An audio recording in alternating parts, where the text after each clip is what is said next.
안녕하세요. 국민은행 골든라이프 서초센터장 조옥순입니다. 반갑습니다. 오늘은 은퇴 후에 가장 부담되는 것 중에 하나인 건강보험료에 대해서 이야기 나눠보려고 합니다. 건강보험료 어떠세요? 부담스러운 존재이신가요?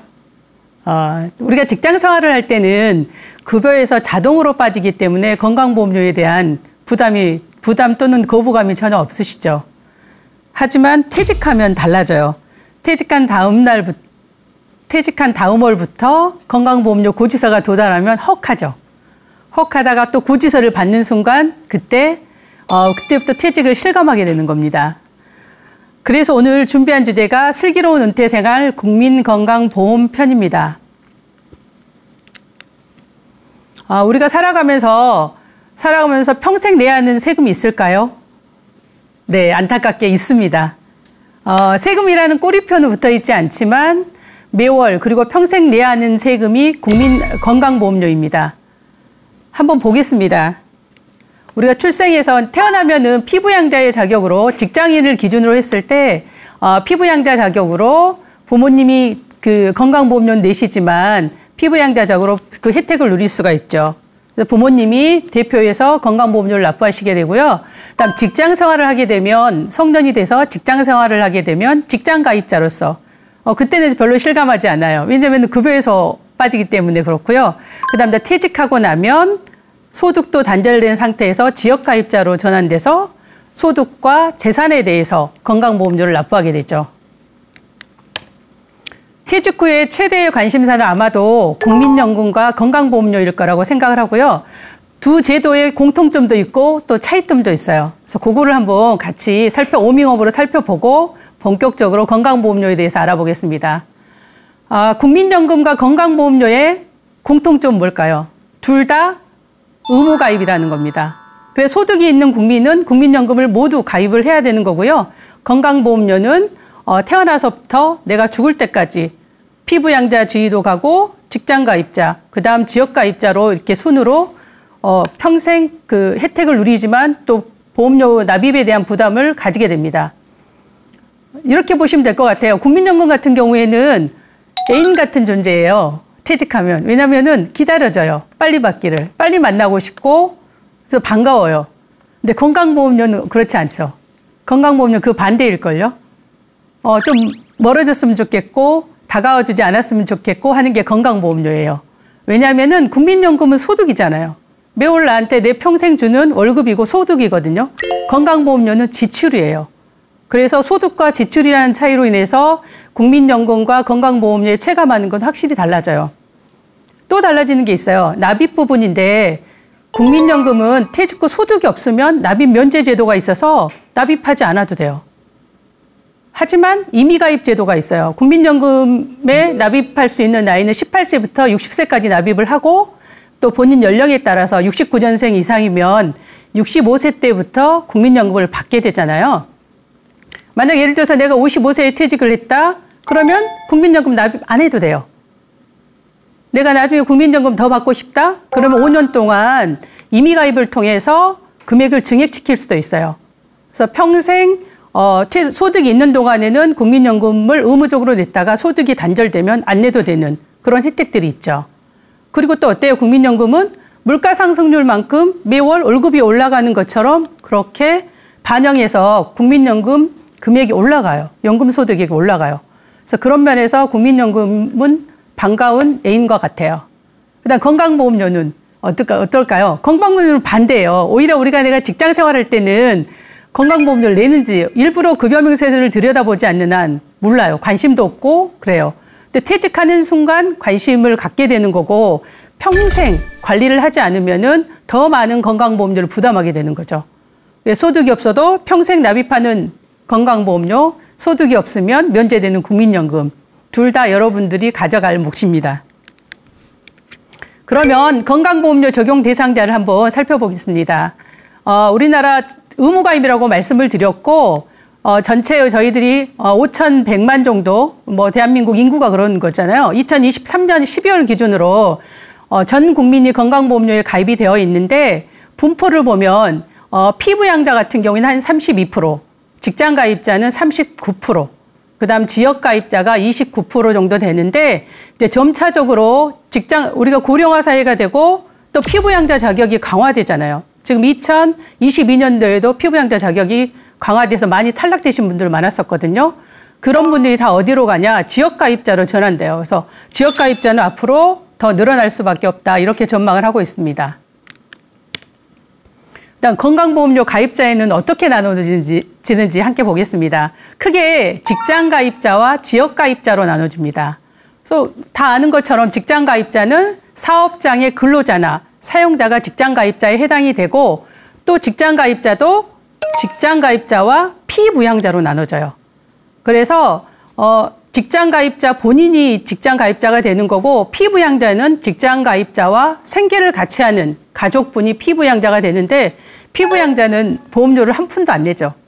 그래서 건강보험료 영원 피부양자는 누구나 되고 싶은 로망이기도 해요. 하지만 제한적이다. 앞으로 또 자격도 더 강화되고 있다. 이렇게 생각하시면 되고요. 그다음 지역가입자. 지역가입자는 직장가입자와 피부양자를 제외한 나머지 분들을 지역가입자에 당연히 의무가입이 돼요. 그래서 지역가입자는 어떻게 나눠지냐. 지역세대주와 지역세대원으로 나눠져요. 그러면 세대주와 세대원은 무슨 의미가 있냐 이렇게 생각할 수 있잖아요. 우리가 만약에 4인 가구다 그러면은 거기에 주민등록상이 때문에 세대주가 나올 거예요. 건강보험료 공단에서 4인한테 각각 건강보험료를 부과하는 거는 효율적이지 않잖아요. 그래서 그중에 세대주한테 고지서를 4인에 대한 소득과 재산을 합산해서 건강보험료를 부과해 주려고 하는 사람이 지역세대주, 그다음 같이 동거하는 세대원이 지역세대원이라고 생각하시면 돼요. 그래서 어떤 보험료 차이가 있는 게 아니라 한 사람 그 업무의 효율성을 위해서 지역 세대주한테 고지서를 일괄로 청구한다. 이렇게 보시면 될 것 같아요. 2024년도에도 건강보험료 많이 달라졌습니다. 올해는 사실 반가운 소식들이 좀 있어요. 그래서 동결된 부분도 있고 자동차도 폐지됐는데 제도 하나씩 꼼꼼히 살펴보면서 이야기 나눠보도록 하겠습니다.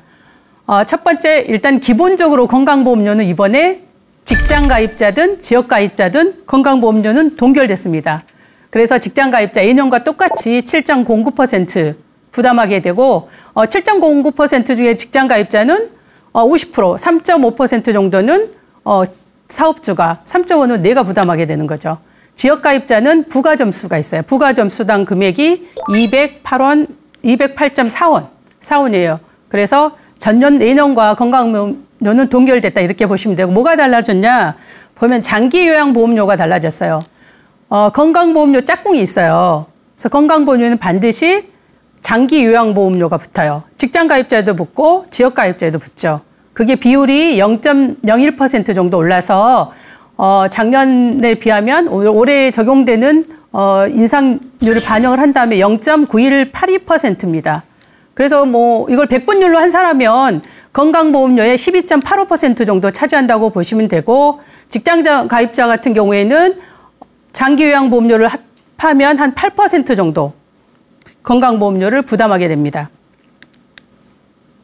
다음은 이제 지역가입자가 이번에 기본공제, 지역가입자의 재산에 대한 기본공제가 확대된 부분이 있었고 건강보험료가 차량에 대한 건강보험료 부과가 폐지됐다는 것도 아주 좋은 소식인데요. 세세하게 좀 보겠습니다. 우리 지역가입자는 좀 불합리하다고 생각하는 부분이 있어요. 직장가입자는 소득에 대해서만 건강보험료를 부담을 하잖아요. 근데 지역가입자 같은 경우는 소득과 재산을 합산해서 건강보험료를 부담을 하고 있어요. 그래서 이제 공제제도가 있는데 작년까지는 전체 재산에 대해서 최종적으로 나온 금액에 대해서 5천만 원 공제를 해줬다면 올해 변경된 건 1억 원까지 돼서 확대됐다는 거 좋은 소식이고요. 이제 그로 인해서 지역 재산보험료 가입자 중에서 한 353만 세대 중에 무려 330만 세대가 보험료가 한 2만 4천 원 정도 인하되는 효과가 있었습니다. 다음은 이제 자동차인데요. 세계적으로 건강보험료에 자동차를 부과한 나라는 저희 나라밖에 없다고 하네요. 그래서 그게 낭설인지는 모르겠지만 그리고 자동차는 사실 현재 필수품이잖아요. 그래서 자동차가 기존에 4천만 원, 차량가액이 4천만 원 이상에게 부과되었던 건강보험료가 올해부터는 폐지됐습니다. 부과가. 그로 인해서 한 9만 6천 세대가 2만 9천 원 정도 월 보험료가 인하되는 효과가 있었다고 해요. 다음 보겠습니다. 그리고 하나 바뀌는 게 또 뭐냐면 요양기간 본인 확인 강화 제도예요.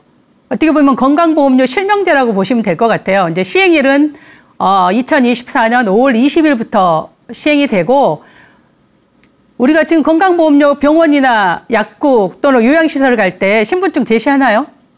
안 하죠? 안 합니다. 원래는 가서 주민등록번호나 외국인인 경우에는 외국인 등록번호만 말씀해 주면 그냥 본인이 아니라도 진료를 받을 수 있어요. 왜냐하면 믿고 확인하니까. 그렇지만 그걸로 인해 가지고 건강보험료 재정에 누수가 많이 발생된다고 해요. 그래서 본인 확인 제도를 강화를 하는 거고, 이제 올해 5월 20일부터는 주민등록증이나 운전면허증, 모바일 건강보험증 등을 가지고 병원 가실 때, 약국 가실 때, 그다음 요양시설 가실 때 반드시 본인 확인 절차를 밟으셔야 됩니다. 이제 다음에 본격적으로 보험료, 직장보험, 지역보험에 대한 부과 기준에 대해서 말씀을 드리겠습니다. 먼저 직장가입자 부과 기준입니다. 직장가입자는 보험료 2분의 1이죠. 절반만 내면 돼요. 절반은 사업주가 내게 돼 있습니다. 어떻게 보험료가 계산이 되냐면 직장가입자는 보수월액보험료와 소득월액보험료가 있어요. 보수월액은 뭐고 그럼 소득월액은 뭐냐? 보수월액은 내 급여에 대해서 내 연봉에 따라 보험료를 그냥 급여에서 떼지는 거예요. 지금 아까 7.09%의 장기요양보험료 거기서 12.35를 하면 한 연간 8% 매월 그 8% 정도 건강보험료를 부과하게 되는데 그 8% 정도를 본인과 직장에서 각각 50%씩 부담을 하게 되죠. 그래서 4% 정도 부담한다고 생각하시면 되고요. 그럼 소득월액보험료는 뭐냐? 보수 외소득, 내 월급 받는 거 빼고 그 외에도 재산이 많아서 또는 배당을 많이 받거나 연금을 많이 받거나 그런 걸로 인해서 소득이 2천만 원까지 되는 추가로 보험료 부담이 없어요. 2천만 원을 초과하면 전체 금액이 아닌 초과한 금액에 대해서만 본인이 100% 건강보험료를 부담을 해야 됩니다. 그래서 보수 월액보험료는 절반은 회사가 부담을 해주잖아요. 소득 월액보험료는 내가 기본적으로 8% 정도를 다 부담을 하셔야 돼요. 그래서 그런 차이가 있다.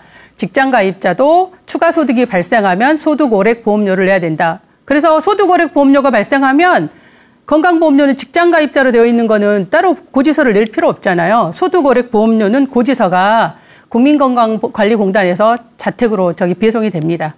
그럼 그걸 가지고 고지서 납입하시면 돼요. 그래서 이중으로 납입하는 효과는 이중으로 납입하게 되시는 거죠. 직장가입자 이제 보험료 한번 알아보겠습니다. 좀 앞서 제가 말씀을 드렸는데 보수월액과 소득월액보험료를 합쳐서 그 본인에 대한 건강보험료가 부과가 되고 보수와 소득월액에 대해서는 기본보험료는 7.09% 작년하고 좀 동결돼서 동일하다고 말씀을 드렸고요. 그다음 건강보험료 짝꿍인 그 장기요양보험료는 건강보험료의 12.95%. 아까 0.9153%가 백분율로 환산하면 12.95% 정도 됩니다. 그래서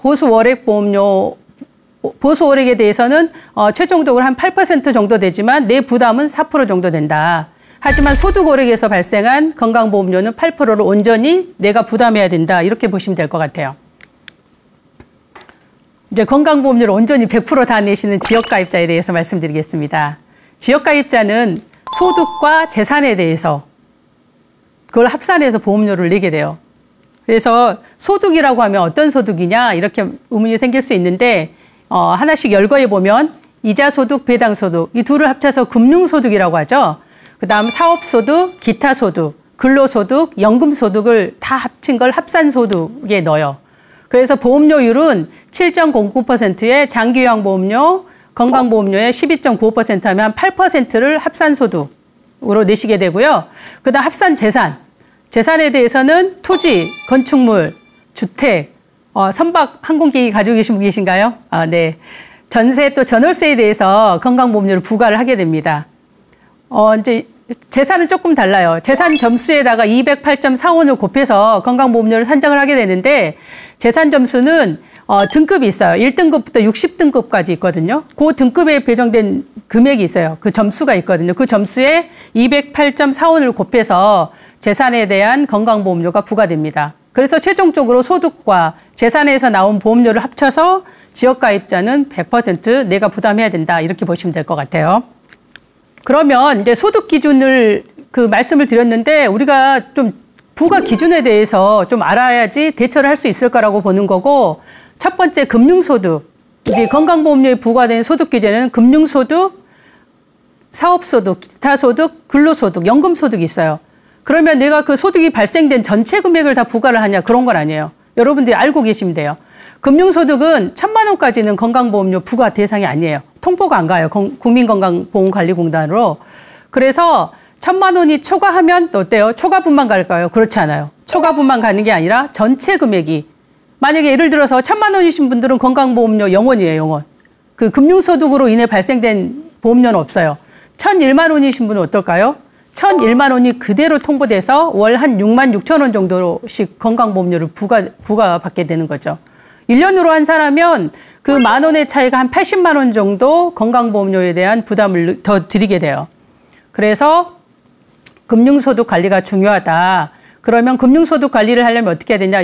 이 금융소득에서는 이자소득과 배당소득이 금융소득이라고 그랬는데, 비과세되는 소득, 그다음 분리과세, 뭐 예를 들어서 연금저축이라든가 퇴직금이라든가 이런 것들은 금융소득에 포함되지 않아요. 그래서 그걸 좀 참고해서 하시면 될 것 같고요. 1,000만 원 관리가 무척 중요하다. 다음은 사업소득. 사업소득은 필요경비를 공제한 후에 100% 부과합니다. 그다음 기타소득도 마찬가지로 필요경비 공제 후 금액으로 100% 부과하게 돼요. 그럼 기타소득은 뭐가 있을까요? 예를 들자면 강연료라든가 또 뭐 광고료, 뭐 이런 소득을 기타소득으로 보시면 되고요. 또 근로소득이 있어요. 뭐 의문이 좀 생길 수 있죠. 근로소득? 근로소득이 있으면은 직장가입자가 되는 거 아니야? 이렇게 할 수 있는데, 요즘에 투잡하시는 분들 많잖아요. 투잡하시는 분들도 내가 주된 직장에서는 직장가입자 근로가 되어 있는 거고, 그다음 아르바이트를 한다거나 투잡을 해서 뭐 예를 들면 일시적인 근로소득이 있어요. 뭐 1개월 미만인 경우, 그다음 월 60시간 미만인 경우, 그런 것도 근로소득이지만 별도로 보험료 소득 기준으로 해서 보험료가 잡힌다는 거 알고 계시면 될 것 같고, 연금소득 관심 많으세요. 특히 은퇴하신 분들은. 연금소득에 대해서는 50%만 부과를 하게 돼요. 그래서 모든 연금에 부과되냐, 그런 건 아니에요. 연금에도 우리가 공적연금과 사적연금이 있어요. 공적연금에 뭐가 있을까요? 대표적으로 우리가 받는 일반 공무원이 아니면 국민연금을 받게 되잖아요. 그래서 국민연금, 공무원연금, 또는 사립학교 교원연금, 군인연금이 공적연금에 해당돼요. 그 공적연금에 대해서만 50%까지 건강보험료 부과하게 됩니다. 그러면 사적연금, 내가 개인적으로 넣어서 내 노후를 준비하는 사적연금은 제외되는 거예요. 그래서 사적연금에 대해서는 건강보험료 부과되고 있지 않다. 걱정할 필요 없다. 근데 언제까지 걱정을 안 해야 되는지는 모르겠어요. 왜냐면은 지금 항상 국민건강보험관리공단 그 감사원 자료를 보면 매년 공표해요. 공적연금과 사적연금의 형평성이 안 맞다는 거죠. 연금소득에 대해서 그 건강보험료를 부과를 해야 되는데 공적연금에만 혜택이 있다는 거고, 그런 부분에서 감사원에서 계속 지적은 하고 있으되 아직 현재 그걸 뭐 조세 저항이 크잖아요. 사실은 내가 개인적으로 넣어서 세액공제 받고 은퇴 후에 내 소득으로 연금 자금으로 써야 되는데 거기다 또 세금을 물린다면 그런 조세 저항이 커서 아직 실시는 되고 있지 않지만 항상 논란거리는 되고 있다. 이렇게 생각하시면 될 것 같아요. 그다음 이제 소득을 알아봤으니까 이번엔 재산 요건에 대해서 알아보겠습니다. 재산은 주택, 토지, 건축물, 또 선박이나 항공기, 전세, 전월세에 대해서 부과를 하게 되는데요. 우리가 생각하는 시세가 주택의 그 부과 기준은 아니에요. 그래서 주택 같은 경우에는 재산세 과표 기준의 100%예요. 재산세 과표가 어떻게 되냐? 공시가격의 60%예요. 그래서 공시가격의 60%만 재산으로 잡힌다. 이렇게 보시면 되고요. 예를 들어서 내 시세, 뭐 공시가격이 9억이다. 그러면 5억 4천 정도만 건강보험료 재산소득으로 잡혀요. 그다음에 토지 같은 경우에는 공시지가의 70%, 건축물 같은 경우에는 시가표준액의 70%, 또 선박이나 항공기는 시가표준액의 100%. 그다음 전세나 전월세는 보증금 및 월세 전환금액의 30%까지 건강보험료가 부과됩니다. 그럼 여기에서 합산 기준에서 나온 그 금액을 다 부과를 하냐? 그게 아니에요. 지금 요번에 변경된 게 작년도까지는 5천만 원까지 일괄 공제해줬던 걸 올해는 주택부터 저기 전월세까지 다 소득을 합산 재산을 감안을 해서 1억 원까지는 보험료 부과가 되지 않아요. 공제를 해줘요. 1억 원 초과된 부분에 대해서만 건강보험료가 부과된다. 이렇게 보시면 될 것 같아요.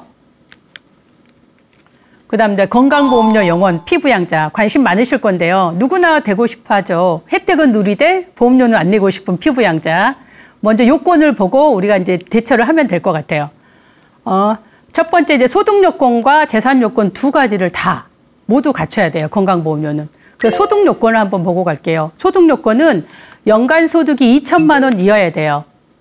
그리고 사업 소득이 없어야 돼요. 그러면 사업자 등록증이 있는데 사업 소득은 없어요. 될까요? 안 될까요? 됩니다. 소득만 없으면 돼요. 사업자 등록증은 해놨는데 소득이 없다. 뭐 소득도 다 말씀드렸잖아요. 필요 경비하고 나서 실질적인 소득을 얘기를 하는 거니까 그런 경우에도 소득이 없는 걸로 간주를 합니다. 그리고 소득 요건에서 중요한 건 뭐냐면 부부가 모두 충족해야 돼요. 그래서 필요 충분 조건이고 두 분 중에 한 사람이라도 소득 요건으로 탈락했다. 그러면 두 분 다 모두 피부양자 탈락이에요. 그래서 그거 신경 쓰셔야 되는 부분이 있고요. 그다음 이제 재산 요건 보겠습니다. 재산 요건은 재산세 과세표준 합계액이 5억 4천만 원 이하여야 돼요. 그리고 또 하나 예외적으로 들어가는 게 뭐냐면 재산세 과표가 5억 4천 초과 9억 원 이하인 경우에는 연간 소득이 이분들은 1,000만 원 이하면 또 피부양자를 해줘요.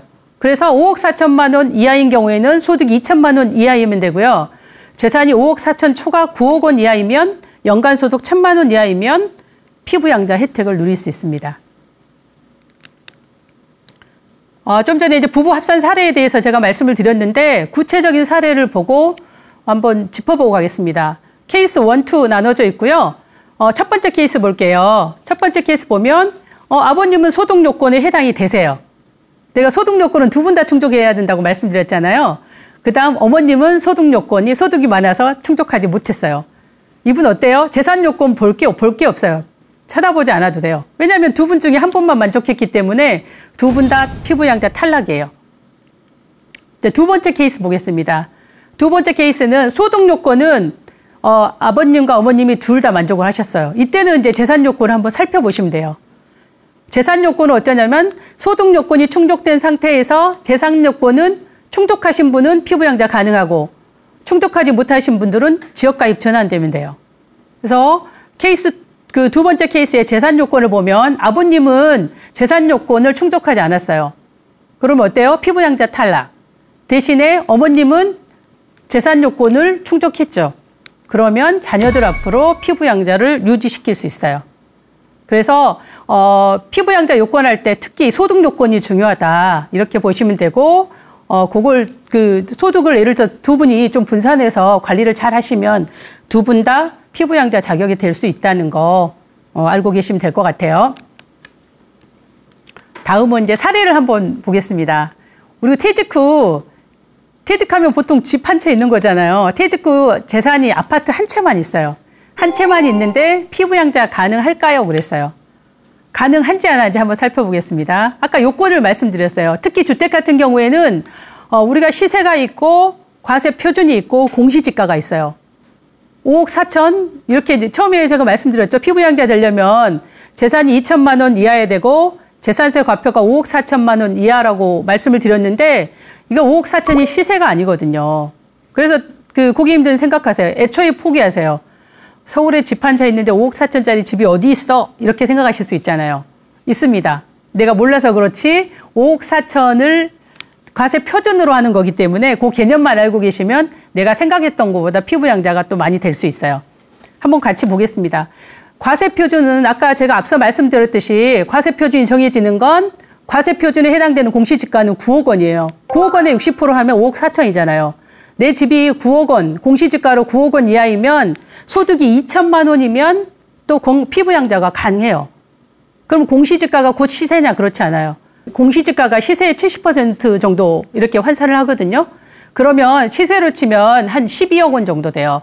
내 집이 12억 원 정도 된다 그러면 소득 2천만 원 이하만 관리하면 피부양자 자격이 될 수 있다는 거예요. 그래서 정확한 건 공시가격을 보는 게 정확하고 내가 어림잡아서 계산해 보겠다 그러면 시세 한 12억 원 이하다? 그러면 소득 2천만 원 이하일 때 한번 점검을 해 보셔야 되는 거죠. 두 번째 과세표준 기준으로 5억 4천만 원 초과 9억 원 이하일 때예요. 그럴 때는 소득 얼마 관리하시라고 했죠? 네, 1,000만 원. 1,000만 원 관리하시면 돼요. 그래서 5억 4천 초과 9억 원 이하에 대한 공시지가는 9억 원 초과 15억 원 이하예요. 내 공시지가가 9억 원은 초과했으나 15억 원 이하다. 그러면 한번 여지를 따져봐야 돼요. 피부양자가 될 수 있는지 안 되는지 여지를 따져보는데 그걸 시세로 환산하면 얼마 정도 되냐? 21억 이하예요. 그러면 한번 승산을 걸어볼 만 하잖아요. 내가 소득만 관리 잘하면 피부양자 할 수 있잖아요. 그래서 집 한 채가 21억이 된다 하더라도 내 소득이 1,000만 원 이하다. 그러면은 피부양자 자격이 돼요. 그러면 이도저도 볼 게 없는 상황이 나와요. 뭐냐? 과세 표준이 9억 원 초과. 어림잡아 뭐 시세가 21억 초과하신 분들은 한번 아예 피부양자가 안 된다고 보시면 되고요. 그다음 또 소득이 2천만 원 초과하신 분도 볼 게 없어요. 그 조건 하나만으로는 소득은 소득과 재산을 합산해서 하는 거기 때문에 그래서 과세표준 9억 초과나 아니면 소득 기준 2천만 원 초과이신 분들은 피부양자에서 애시당초 탈락된다. 그래서 그걸 낮추거나 아니면 소득을 관리하거나 그런 게 필요할 것 같습니다. 또 이제 금융소득이 나왔으니까 금융소득과 건강보험료 사례를 한번 이건 무척 중요합니다. 왜냐하면 그 간발의 차이로 건강보험료를 내야 되는 상황이 나오거든요. 그래서 어렵지 않게 관리할 수도 있어요. 한번 보겠습니다. A 사례와 B 사례가 있어요. 건강보험료 예금액이 2억 5천만 원이에요. 뭐 요즘에 이자율이 약간 떨어졌죠. 3%대 후반이긴 한데 4%로 가정을 했다 그러면 이자 소득 얼마죠? 1,000만 원이에요. 그러면 금융소득 이분은 어떻게 될까요? 금융소득 0원이에요. 통보되는 소득은 없어요. 그래서 금융소득으로 인해서 건강보험료가 추가되지 않는다. 이렇게 보시면 되고요. 그다음 B 사례 보겠습니다. B 사례 보시면 건강보험료 예금액이 2억 5천 25만 원이에요. 그러면 이자율 똑같이 4% 적용해 볼게요. 그럼 이자 1년에 얼마죠? 1,001만 원이에요. 그래서 A 사례보다 10,000원만 많았어요. 10,000원만. 10,000원만 많은데 건강보험공단에 통보되는 소득은 얼마일까요? 1,001만 원이 다. 10,000원만 통보되는 게 아니라 1,001만 원이 다 통보가 되고 이로 인해서 건강보험료 부담은 한 6만 6천 원 정도 늘어나요. 그래서 1년이면 80만 원 정도. 크죠? 그래서 이자를 안 받는 게 낫잖아요. 이럴 때는. 그래서 관리가 필요하다. 이렇게 생각하시면 될 것 같아요. 그다음 금융소득과 건강보험료는 이제 지역가입자에 대해서 말씀을 드렸고 그다음 피보험자에 대해서 좀 말씀을 드릴게요. 피보험자 같은 경우에는 재산과표 5억 4천만 원 이하는 얼마 관리하라 그러셨죠? 2천만 원. 네, 2천만 원 이내에만 관리를 하면 또 피부양자를 유지할 수 있다 그랬어요. 사례 각각 보겠습니다. A 사례를 보면 금융소득이 2천만 원이에요. 타소득은 없어요. 그러면 이분 최종 합산소득은 얼마죠? 네, 2천만 원. 그래서 피부양자 유지. 두 번째 사례 보겠습니다. 두 번째 사례는 금융소득 1,000만 원이고 타소득은 2천만 원이에요. 이분 총소득 얼마죠? 3천만 원이에요. 하지만 금융소득은 1,000만 원까지는 통보되지 않는다고 했어요. 실질적으로 건강보험료에 포함된 합산소득은 얼마? 2천만 원입니다. 그래서 건강보험 피부양자 자격 유지. 자, 세 번째 사례 보겠습니다. 세 번째 사례는 금융소득 1,001만 원이에요. 안타깝죠. 타소득 1,000만 원이에요. 오히려 타소득은 1,000만 원이에요. 그럼 이분 소득 얼마죠? 2,001만 원이에요. 2,001만 원. 그래서 피부양자 자격에 탈락돼요. 지금 B 사례는 총소득으로 합산하면 3천만 원인데도 불구하고 피부양자 자격을 유지할 수 있었지만 C 사례 같은 경우에는 총소득은 낮지만 금융소득이 1,000만 원을 초과해서 피부양자에서 탈락된 거예요. 그만큼 그 건강보험에서 금융소득이 차지하는 비중이 높다. 이렇게 보시고 관리를 좀 해주시면 될 것 같고요. 재산과표 5억 4천만 원 초과, 그다음 9억 원 이하인 경우를 말씀드리겠습니다. 이제 D 사례 같이 볼게요. 5억 4천 초과 9억 원 이하에는 얼마 관리하라 그러셨죠? 네, 1,000만 원. 1,000만 원 관리하시면 되는데 D 사례 보면 금융소득이 1,000만 원이에요. 타소득 1,000만 원이고 근데 어때요? 2천만 원이지만 통보되는 소득은 얼마? 1,000만 원이에요. 금융소득 1,000만 원까지 통보되지 않으니까. 그래서 이분은 피부양자 자격을 유지할 수 있어요. 이 사례 보면 금융소득 1,001만 원이고 타소득 1,000만 원이에요.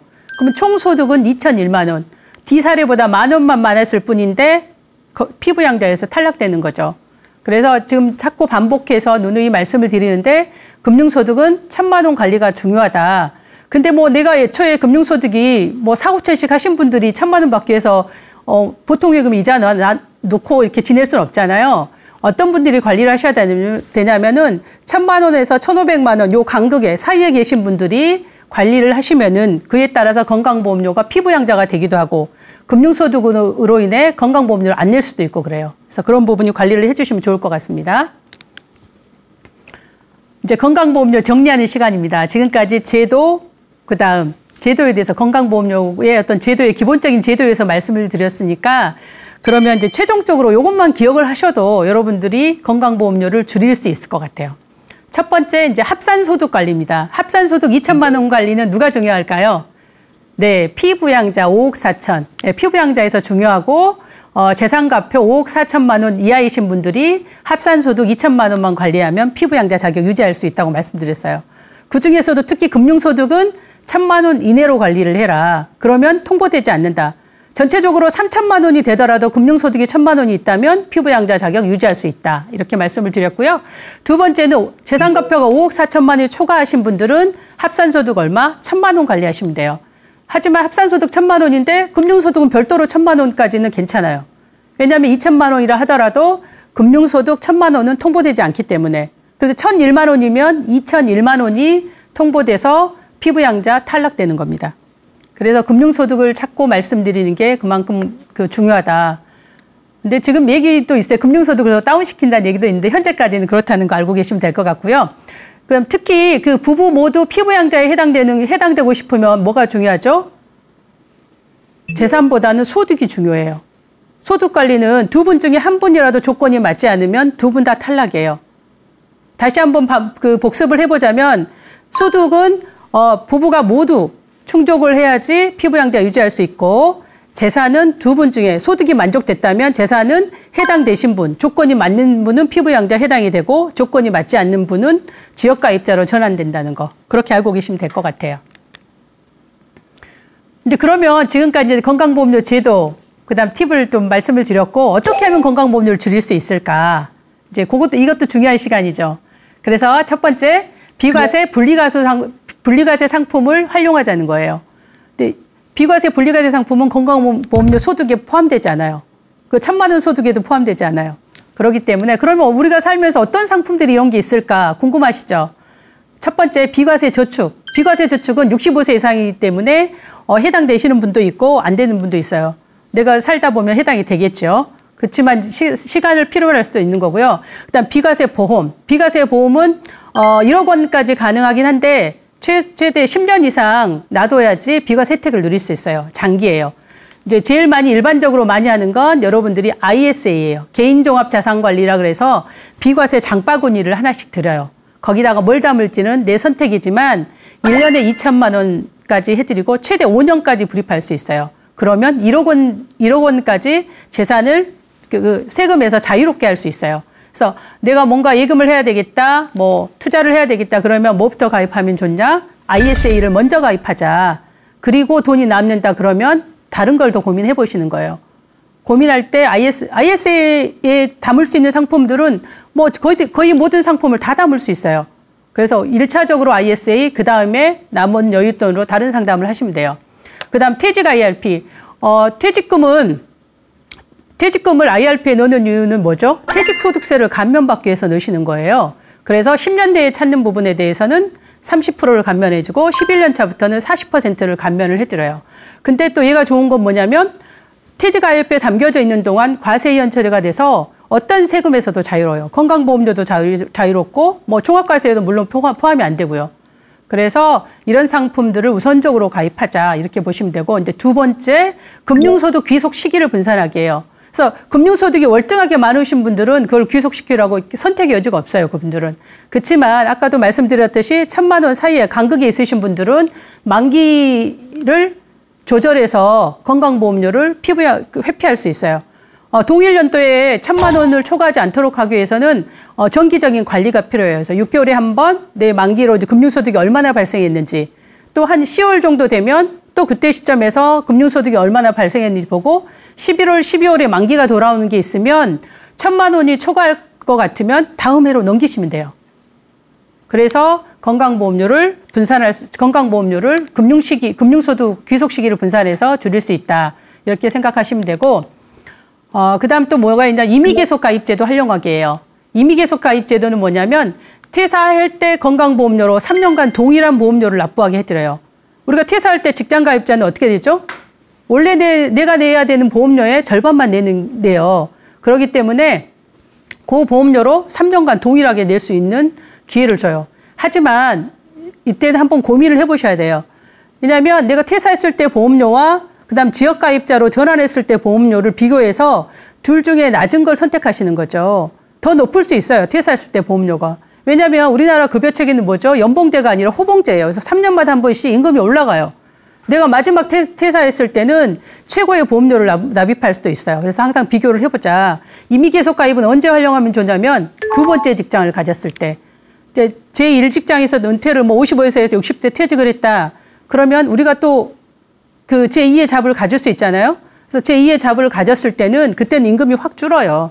왜냐하면 내가 그 경력이나 자격이나 이런 게 있는 게 아니기 때문에 그때 줄었을 때 1년 이상 그 직장생활을 18개월 동안 12개월 근무하면 되거든요. 그때 그 퇴사를 했으면은 그 보험료, 그때 냈었던 보험료로 3년간 동일하게 보험료를 납부하게 해드리니까 두 번째 직장 때 임의계속 가입 제도를 활용하면 활용도가 높다. 이렇게 보시면 될 것 같고요. 그 다음 재취업으로 직장 가입자 되기. 우리가 은퇴했는데 또 재취업하라고 하네요. 근데 재취업할 수밖에 없어요.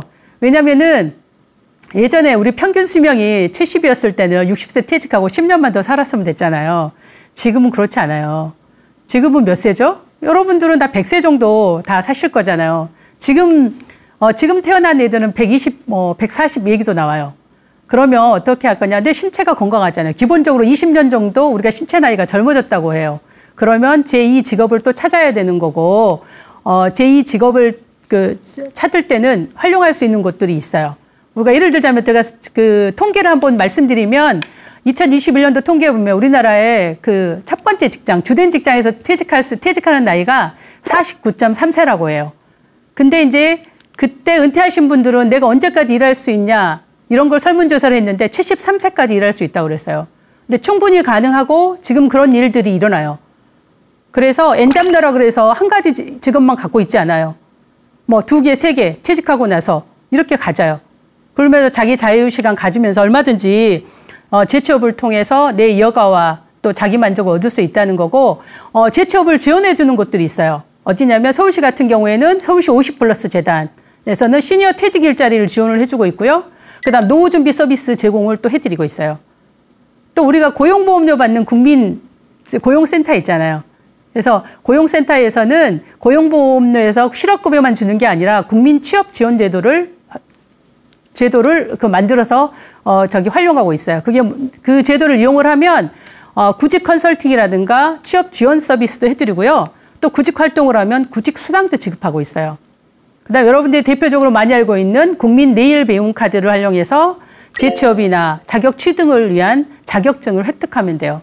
금액은 300에서 500만 원까지 훈련비를 지원을 하고 있어요. 그래서 최근에 제가 이제 코로나 때 보니까 여성분들이 많이 따셨던 자격증은 요양보호사였고요. 얘를 통해서 했던 건, 그다음 또 남성분들은 지게차 운전하는 거. 그게 이제 생각보다는 그렇게 힘들지 않고 또 할 수 있다고 해요. 그래서 많이 따셨던 것 같아요. 참고로 말씀드리면 이제 요양보호사 같은 경우에는 요양기관에도 취직할 수 있지만 가족 부양에도 해당이 돼서 가족 부양할 때도 요긴하게 그 자격증이 있냐 없냐에 따라서 똑같이 부모님을 부양해도 어느 분은 급여를 받고 정부에서 급여를 받고 급여를 받을 수가 있고 자격증이 없으면 똑같이 모시지만 급여를 받을 수 없는 거죠. 그래서 여러분들이 시간 되실 때 내일 배움 코드 활용해서 본인이 원하는 적성에 맞는 자격증 꼭 취득하시기 바랍니다. 네, 은퇴 후에 필요한 3가지? 은퇴 후에 생각해야 될 3가지가 있대요. 그게 뭐냐면 돈, 건강, 외로움이라고 합니다. 동의하시나요? 저는 동의합니다. 근데 이제 이 3가지를 해결할 수 있는 한 방이 있어요. 그게 뭐냐면 일, 평생 현역이에요. 왜냐하면 내가 일을 하면 돈 벌잖아요. 그리고 규칙적인 생활하니까 건강해지죠. 또 동료들과 이야기하고 대화 나누면서 외로움도 극복할 수 있어요.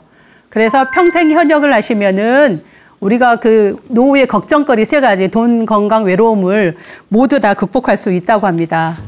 오늘 뭐 소중한 시간 되셨는지 모르겠는데 이제 오늘 이 시간에는 은퇴 후 부담되는 건강보험료에 대해서 알아봤습니다. 그래서 건강보험료도 줄이시고 평생 현역을 통해서 모두 골든라이프 하시기 바랍니다. 감사합니다.